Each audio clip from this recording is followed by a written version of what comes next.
O ministro da Fazenda, o Fernando Haddad, recuou. Ele vai enviar ao Congresso um projeto de lei sobre a reoneração da folha de pagamento. Lembrando que o governo tentou tratar isso por medida provisória. Haddad também falou hoje sobre o fim do PERSE, que ele quer que seja mantido na medida provisória. Esse é o programa de incentivos fiscais ao setor de eventos. Vamos fazer o seguinte, vamos ver as últimas informações ao vivo com a nossa repórter Luciana Amaral e aí a gente volta para a conversa. Boa noite, Luciana.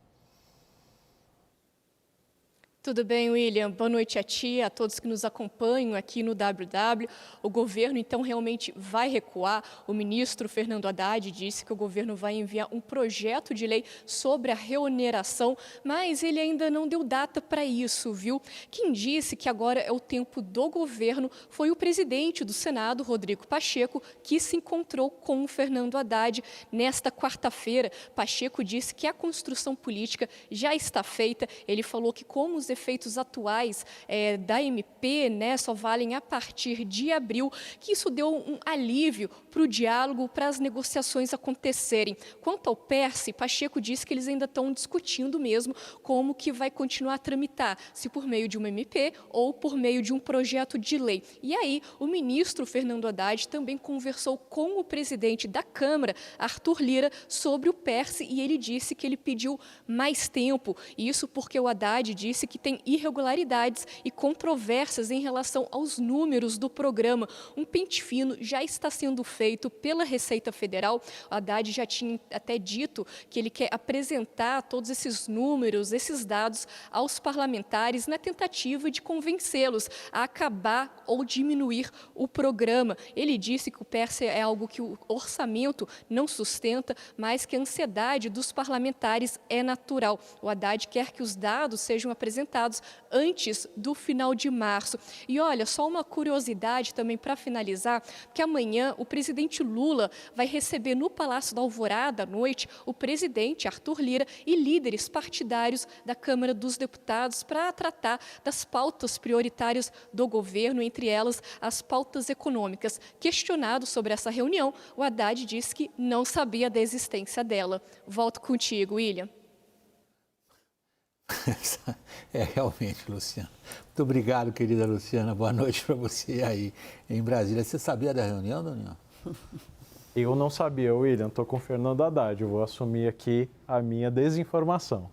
Não, todos nós, porque o que acho que todo mundo está esperando de nós agora é se a gente consegue dizer mais ou menos como é que vai sair dessa confusão. Vamos começar pelo básico, Daniel.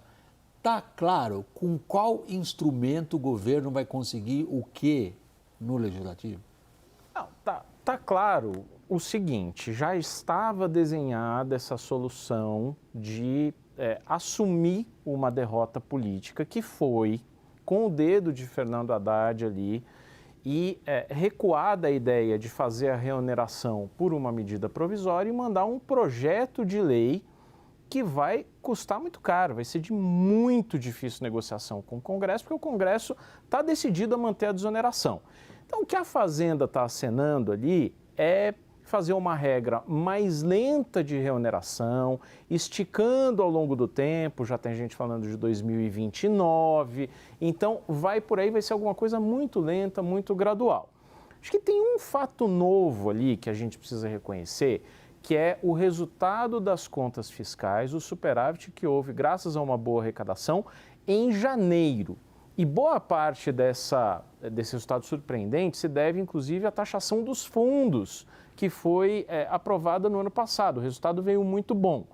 Por que isso é importante? Porque o governo vinha se preparando, a gente já destacou isso aqui várias vezes, para enfrentar um dilema, que era da necessidade eventual de ter que cortar muito do orçamento de 2024 na reavaliação, na primeira reavaliação bimestral de despesas e receitas em março. E está pintando, graças a esse bom resultado em janeiro, a possibilidade de só haver um corte, de só haver um contingenciamento por causa de uma reavaliação em maio. Isso dá um fôlego para o governo num ano eleitoral, porque você cortar em março e cortar em maio, pode parecer pouca diferença de 2 meses, mas num ano eleitoral significa muita coisa para o mundo político. Isso é o fato novo que a gente teve em janeiro, começo de fevereiro. O que o Haddad consegue, Thaís? Olha, eu quero chamar a atenção aqui o seguinte, que sim, ele teve uma derrota, né? Uma derrota específica na tentativa de acabar com a desoneração, mas ele teve uma vitória da articulação política. Nesses meses, de 28 de dezembro, quando ele edita a medida provisória, até hoje, dia 21 de fevereiro, foram 2 meses em que ele apanhou muito, ele foi muito criticado pela forma, nós aqui tratamos isso várias vezes. Sim, no estertor do espetáculo, eles vão lá e editam a medida provisória. Sim, no mesmo dia que ela tinha sido promulgada. Contra algo que o Congresso já havia decidido. Mas o que ele conseguiu? Ele conseguiu manter a discussão da política pública. E ele vai mandar o projeto de lei... A política pública, você está se referindo à desoneração. A desoneração, né? Que é uma política pública, né? Claro. Então, ele vai mandar o projeto de lei, ele vai mandar em regime de urgência, ou seja, se não apreciar no tempo... 45 dias. De 45 dias, tranca a pauta. Ou seja, ele continua com instrumentos, para repetir aqui o termo que você falou com o Daniel, ele continua com instrumentos de articulação e negociação política. Então, eu acho que isso é importante colocar aqui, quer dizer, o Haddad, que a gente já tinha identificado como o articulador mais bem relacionado no Congresso Nacional, mais bem aceito no Congresso Nacional, eu acho que ele ganha força nessa discussão, porque assim, a desoneração, se ele não tivesse colocado a medida provisória, já tinha virado favas contadas, já foi e agora nós vamos ter que lidar com ela. E não é isso que aconteceu, né? Não foi isso que aconteceu.